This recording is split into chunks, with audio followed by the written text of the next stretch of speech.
Il est ouvert à Bunia ce mercredi 24 août 2022, un atelier de 2 jours axé sur une formation sur le monitoring des discours de haine et l'élaboration des stratégies de prévention et de lutte contre le discours de haine dans la province de l'Ituri.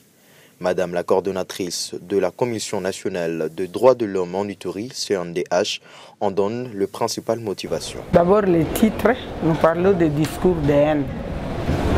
Et c'est ce qui se manifeste ici chez nous en Ituri. La haine a déjà envahi l'Ituri.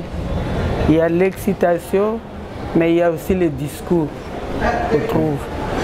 Alors nous avons été obligés, avec le droit de l'homme de la MONUSCO, BCNUDH, d'organiser un atelier à partenariat sur le thème dont je viens de parler, parce que nous voyons que ça fait vraiment une flambée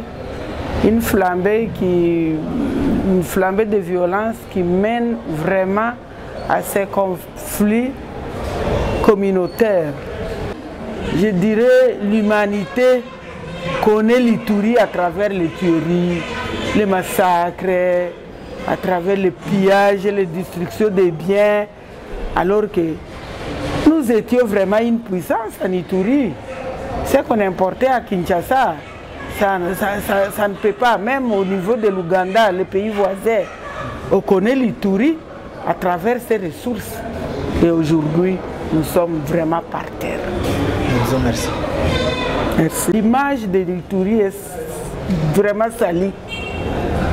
Et pour cela, à travers les communautés, à travers les leaders communautaires par exemple, à travers les politiciens, les partis politiques, nous avons dû essayer d'identifier au sein de la communauté, au sein de la société civile, ceux-là qui peuvent transmettre les mêmes messages dans leurs communautés respectives. Selon elle, une urgence s'impose pour mettre fin à cette pratique qui retarde la province de l'Ituri en cimentant la haine à des générations. Et nous avons aussi constaté que l'allure que ça prend, cette flambée-là, fait que les enfants qui grandissent et même les adultes qui sont là, ça va se propager jusqu'à quel siècle? Parce que l'affaire monte depuis 1999. On s'est reposé peut-être, je dirais, 10 ans. Et après une décennie, ça a de nouveau rebondi. Et c'est ce que nous vivons maintenant. La guerre, les hostilités ne peuvent pas prendre fin parce que c'est transmis maintenant de génération à génération. Les communautés sont divisées.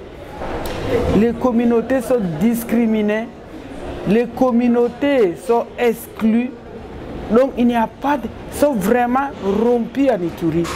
Ça fait de la honte. A signaler que cette activité est organisée conjointement avec le Bureau conjoint des Nations Unies aux droits de l'homme. Plusieurs catégories sociales ont été invitées à ces assises.